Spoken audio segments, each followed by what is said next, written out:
Hi అండి. నమస్తే. Welcome back to Akshara Ruchika channel. ఇవాల్టి వీడియోలో సింపుల్గా క్విక్గా అయిపోయే బ్రేక్ఫాస్ట్ రెసిపీ వెజ్ శాండ్విచ్ను ఎలా చేయాలో చూపిస్తాను. దీన్ని ఇంట్లో పిండిలు ఏమీ లేనప్పుడు మార్నింగ్ బ్రేక్ఫాస్ట్గా చేసుకోవచ్చు. చాలా బాగుంటుంది. ఇంకెందుకు లేట్, వీడియోలోకి వెళ్ళిపోదాం.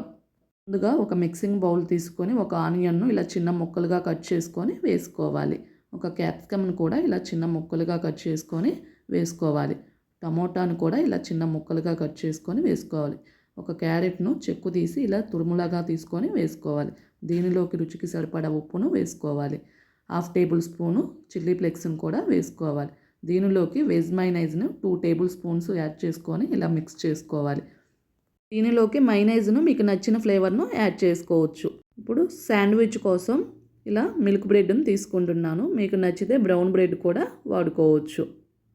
ఇలా బ్రెడ్ స్లైసెస్ పైన 2 సైడ్స్ బటర్ని అప్లై చేసుకొని పక్కన పెట్టుకోవాలి.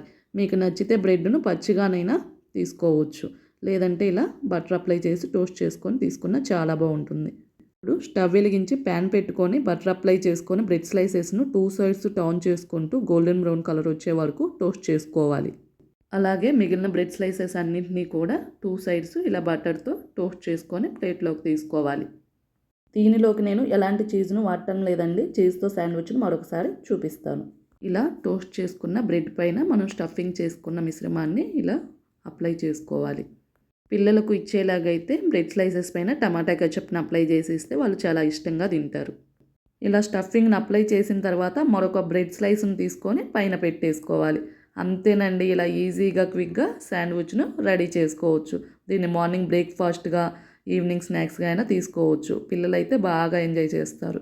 దీన్ని మీరు కూడా ఒకసారి ట్రై చేసి ఎలా వచ్చిందో కామెంట్ బాక్స్లో కామెంట్ చేయండి. మీకు వీడియో నచ్చితే ప్లీజ్ లైక్ అండ్ సబ్స్క్రైబ్ చేసుకోండి. Thank you for watching this video.